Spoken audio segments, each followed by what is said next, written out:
네, 앞서 영상에서 보신 것처럼 마약과의 전쟁이 더 이상 먼 나라의 이야기가 아니라 곧 우리에게 닥칠 거란 우려가 높습니다. 특단의 대책이 절실한 시점인데요. 엄단 선생, 승재현 한국형사법무정책연구원 연구위원과 자세히 이야기 나눠보겠습니다. 안녕하십니까? 네, 안녕하십니까? 예. 네, 정말 앞서도 말했지만 우리나라 이제 마약 청정국이 아니다 이런 이야기가 나오고 있고 뉴스 보도도 유난히 많이 나오고 있습니다. 더 이상 마약 청정국이 아니라는 이야기 지금 어떤 상황인가요? 사실 마약 청정국이라고 우리가 이야기를 하는 게 사실 네.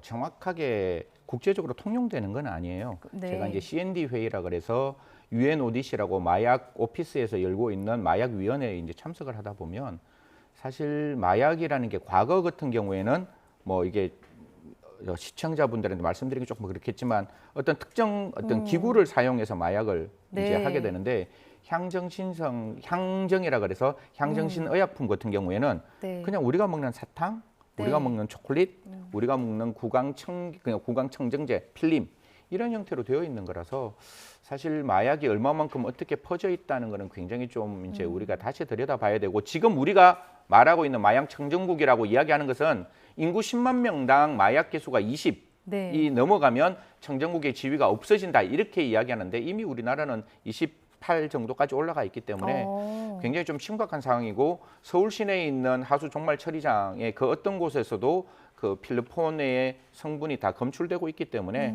굉장히 확산되어 있는 부분은 명확하다라는 말씀드리겠습니다. 생각보다 좀 심각한 상황인 것 같습니다. 먼저 최근 일어난 사건부터 좀 짚어보죠.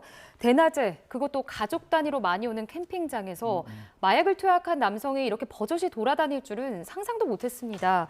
캠핑장에서 난동을 부리다가 붙잡혔다고요? 예, 사실 이게 샌프란시스코에 있는 특정 거리도 아니고 네. 아틀란타에 있는 특정 거리도 아닌데 제가 만약에 저희 가족과 함께 갔을 때 저렇게 마약 환각 상태에 있는 사람들을 봤다면 정말 경악했을 것이고 정말 천지분간 안 되는 네. 모습인 거죠.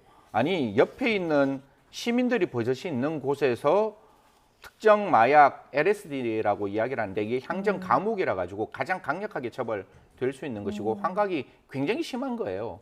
그래서 영상 보시면 다들 아시겠지만 머리에 이렇게 피가 나더라도 굉장히 이렇게 웃으면서 가는 그런 네. 모습 보면 저 시청자분께서는 저 영상을 보시기 때문에 섬뜩하지 않는데 진짜 마약 있는 사람들이 그런 어떤 모습을 가지고 흔히 영화에 나오는 좀비의 모습으로 걸어가는 걸 본다면 전 진짜 그 캠핑장에 계시는 분들 트라우마 분명히 생겼을 거라고 생각하고 저런 상황 정말 대한민국 국가 정부가 수사당국이 내버려둬서는 안 된다는 말씀 드리겠습니다. 네, 조금 전에 언급하셨던 LSD, 좀 저한테는 낯선 용어인데 어느 정도로 심각한 약인가요? 우리나라에는 세 가지를 마약류라 그럽니다. 네. 하나는 마약이라 그래서 합편, 양귀비 이런 걸 네. 이제 마약이라 그러고 아까 제가 말씀드렸던 향정신성 의약품, 흔히 말해서 합성 마약 종류.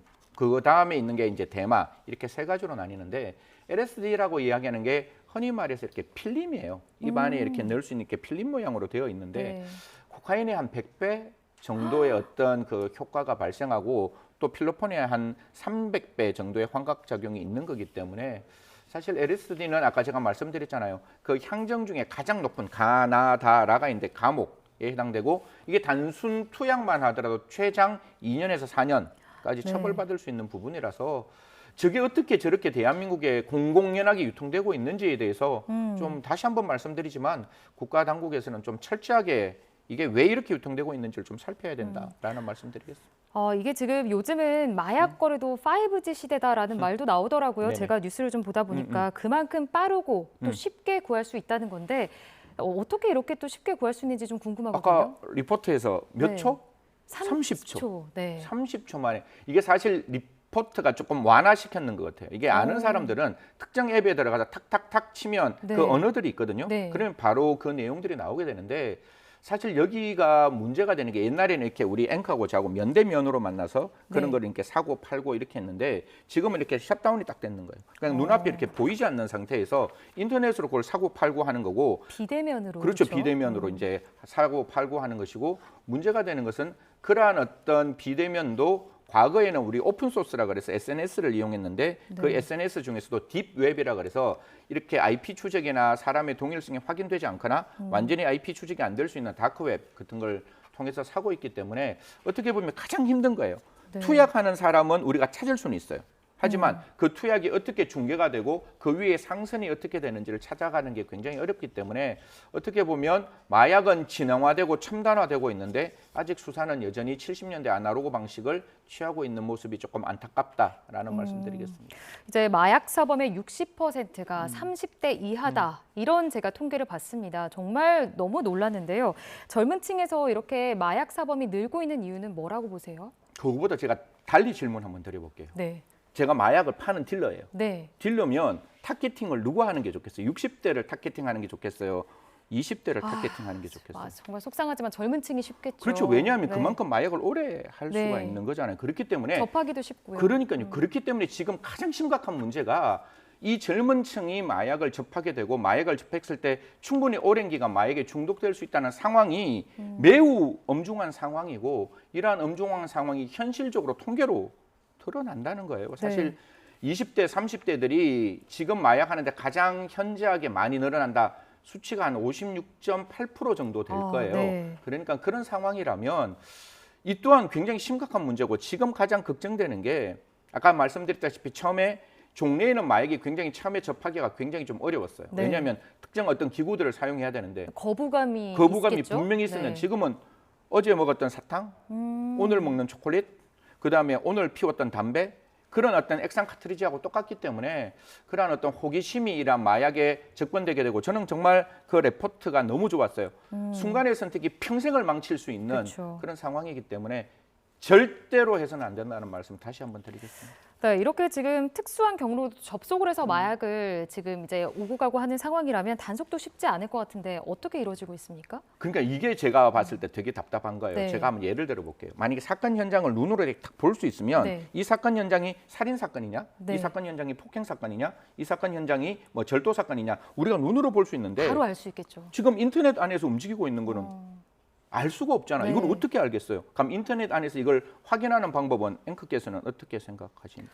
너무 어려울 것 같은데요. 들어가서 네. 봐야 되겠죠. 네. 내가 그걸 파는 사람이 되건 내가 사는 사람이 되건 그렇지 않고는 인터넷 안에 일어나는 거는 눈으로 볼 수 없으니까 안으로 들어가야 되는 수사 기법을 써야 되는데 그 수사 기법이 흔히 말해서 위장, 신분 위장 수사, 다른 말로는 이게 함정 수사가 아니라 잠입 수사, 언더커버인데 이러한 수사 방법이 아직 마약에서는 인정되지 않고 기억나시죠? 엠번방 사건에서 네. 아동 청소년 성착취물에 대해서는 우리 법이 개정이 되어서 이러한 신분 위장 수사를 할 수 있는데 마약 범죄는 이게 아직 안 되고 있어서 사실 들어가서 보는 방법이 없는 거예요. 그러다 보니까 이걸 어떤 형태이든지 사실상 하나의 어떤 사건을 보고 그 사건 하나만 처벌할 수 있어서 소위 말해서 일망타진, 발본 네. 세권, 발본 그러니까 전체적으로 다 들여다볼 수 있는 부분은 조금 부족하다라는 말씀드리겠습니다.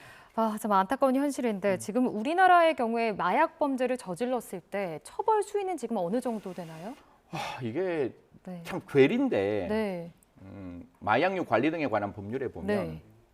마약을 영리 목적으로 상습으로 마약을 수출입하고 마약을 제조하고 마약을 매매하고 마약을 알선하면 네. 사형 무기 10년 이상의 징역이에요. 그러니까 이게 사람을 죽인 살인죄보다 훨씬 더 강력하게 처벌하고 있는데 그러네요. 문제는 법정형은 이런데 우리가 판사들이 판단하는 건 양형 기준이거든요. 네. 양형 기준에 보면 아무리 높아봤자 14년 정도밖에 해당되지 않기 때문에 어떻게 보면 법은 굉장히 높게 처벌하고 있음에도 불구하고 양형 기준의 최고형이 14년이라는 거는 네. 다소 좀 못 미치지 않느냐. 특히 단순 투약을 하는 경우에 아까 말씀드렸다시피 2년에서 4년인데 더 중요한 거는 단순 투약하고 난 다음에 4년을 그냥 4년을 어떤 교정시설에 있고 난 다음에 다시 세상에 나오더라도 이 사람들은 마약에 중독되어 있는 상황이거든요. 그렇죠. 그렇기 때문에 그들의 재범을 막기 위해서는 재활을 할 수 있는 여러 가지 또 다른 사회 안정망이 만들어져야 되는데 그 부분은 여전히 부족하다. 그래서 그 사람들을 처벌하는 것도 중요하지만 투약하는 사람